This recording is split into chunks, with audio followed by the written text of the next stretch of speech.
Kel walked into the council to hear the latest about a new race that had been discovered in a little populated arm of the galaxy. The race had FTL capabilities, so an expedition team was sent to initiate contact.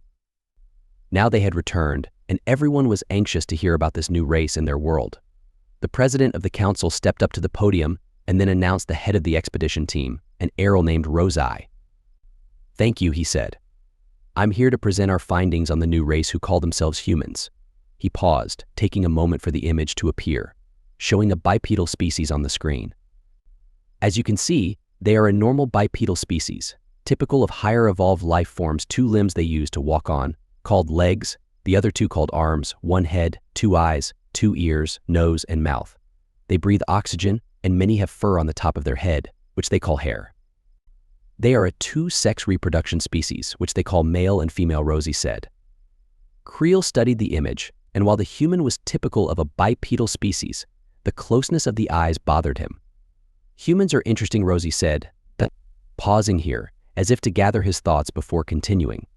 "They have developed wonderful music throughout their history. Here is a sample of 2 such songs." A song burst forth from the speakers.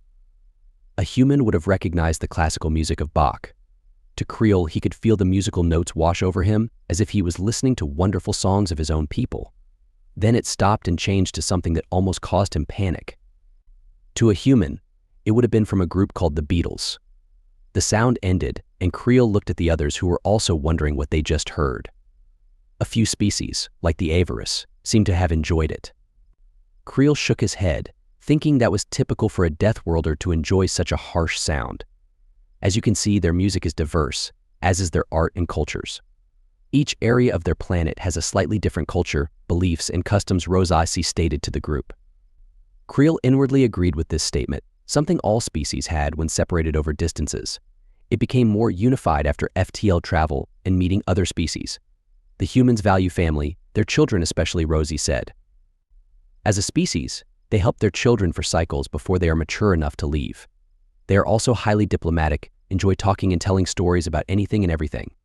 Their entertainment is beyond anything we have, and I have no doubt their technology in this field will be a boon to the Galactic Union and usher in a new era of entertainment for us all. He paused, taking a sip of his drink before continuing. Humans value peace. Creel felt relieved at hearing that. The last couple of new races were very warlike in their nature and had to be watched closely upon entering the Galactic Union. Already, multiple small wars had broken out among them and their neighbors. They've had good relations with their neighbors now for 50 cycles and strong trade with them, Rosie said. The humans have even taken the lead in their arm of the galaxy to settle disputes among smaller worlds. If the arm wasn't so sparsely populated, we would have discovered them cycles ago. As it is, we learned they have had FTL now for 60 cycles. Creel could imagine how much a new race like this would help the GU. They sounded like a perfect candidate established in their part of the universe. Leaders, new technologies, and societies all would be a boon to the Union. While on board one of their space stations, we encountered an enigma of a creature, which we learned applies to all animals on their home world. On the screen appeared a small, furry, 4-limbed creature sitting on a human's lap. The human appeared to be petting it. This is one of the favorite pets of the humans. They call it a cat. Its fur is soft, and when happy, it emits something the humans call a purr. Upon this creature entering the room, it hopped up onto the human's lap and settled down. We found this purr to be comforting, and we were allowed to pet it. If we had known what this creature was, we would have approached it with as much caution as one approaches the Bellaroo of avarice. On any other world, this furry animal would be an apex predator. The entire room gasped at what was said. These cats are highly adept predators with retractable claws on their paws and fangs, which they use to great effect while hunting. The humans use this hunting trait of the cat to play with it.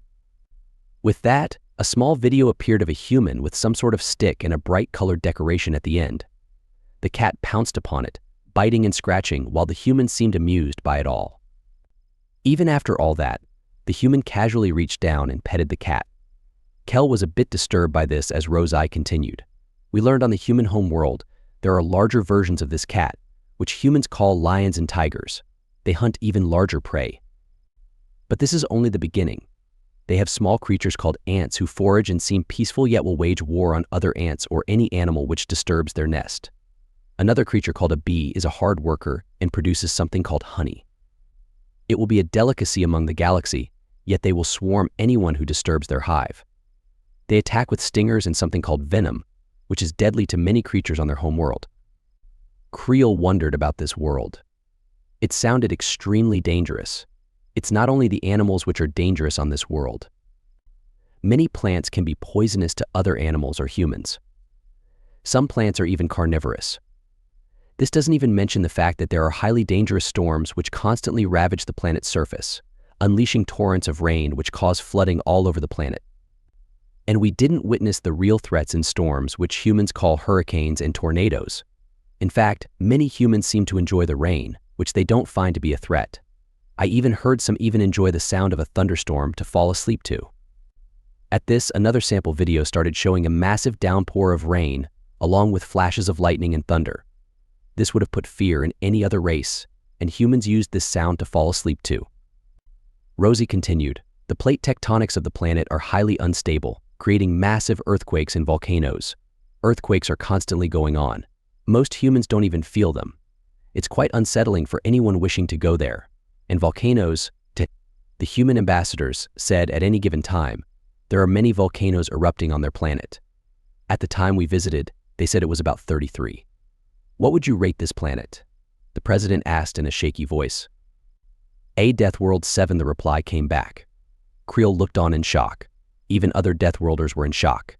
The current theory indicated no civilization could survive in anything above a Death World 4. You must be mistaken, one ambassador asked from one of the Death World empires. No, we evaluated it quite closely. The humans are adept to change in their planet. They are one of the best builders in the galaxy. And here he stopped to look at the assembled ambassadors, making Creel uneasy with the long pause. Due to this, humans are quick to adapt to any situation, including war. A murmur broke out among the group before the president managed to get things back under control. What do you mean war? Did you not say they value peace? Creel asked. Humans value peace tremendously, but a warning to all humanity appears fractured and disorganized. Do not mistake that for weakness, Rosie said to them all. We learned 20 cycles ago, humanity also encountered the Jark. Creel recalled the Jark, a very warlike race that had waged war on the galaxy for over 50 cycles before suddenly disappearing 20 cycles ago. He paused at the thought. What was Rosie implying with that timing? Yes, many of you are aware of the timing. It was the Jark's encounter with the humans which caused them to disappear. The Jark did as they normally do, attack without warning. To humanity, it was a declaration of war. Within a cycle, they had bombed the Jark homeworld into submission. One cycle? Another ambassador said, surprise in his voice. Yes, they were quite specific about the timing. It seems the Jark attacked a civilian colony of humanity, Rosie said. I urge you all to tell your governments never to do this. Humanity reacts with ferocity that will make the Jark seem tame. And we're voting to allow them in? Another ambassador asked, his voice now filled with fear. The humans' Rose-Eye paused here to collect his thoughts. They don't wish to be part of us. A collective uproar at that thought. Were they going to war then? How could they fight a race that beat the Jark so easily? Then what do they want? The president finally asked, having regained her voice. An alliance. The murmurs grew louder and Creel could see the mix of fear and curiosity on the faces of the other ambassadors. Rosie continued, they seek an alliance to work together for mutual benefit. They offer their technology, their knowledge, and their aid. In return, they ask for our cooperation and mutual respect. They wish to join us not as members, but as partners. The room fell silent as the weight of Rose's words sank in. The president leaned forward, her voice steady but curious. And what guarantees do they offer for this alliance? Rose-Eye smiled. They offer their history as a testament. They have protected and elevated civilizations in other galaxies, as I have mentioned. They have learned from their past mistakes and seek to ensure that life, in all its forms, thrives. They are willing to demonstrate their commitment through actions, not just words. Creel felt a mixture of relief and anticipation.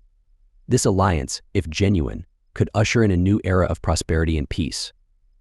But the thought of the Jark's sudden disappearance also lingered in his mind, a reminder of the potential ferocity humanity could unleash if provoked. The president nodded slowly. We will deliberate on this proposal. It is clear that humanity could be a powerful ally. but we must ensure that their intentions align with our values and goals." Rose bowed. "Thank you, President. I am confident that this alliance will benefit us all." The humans are eager to prove their sincerity. As the council session ended, Kel walked out, deep in thought. The discovery of humanity was both a potential boon and a stark warning. The future of the galaxy might very well hinge on this new alliance, and he hoped that it would lead to a brighter, more peaceful era for all.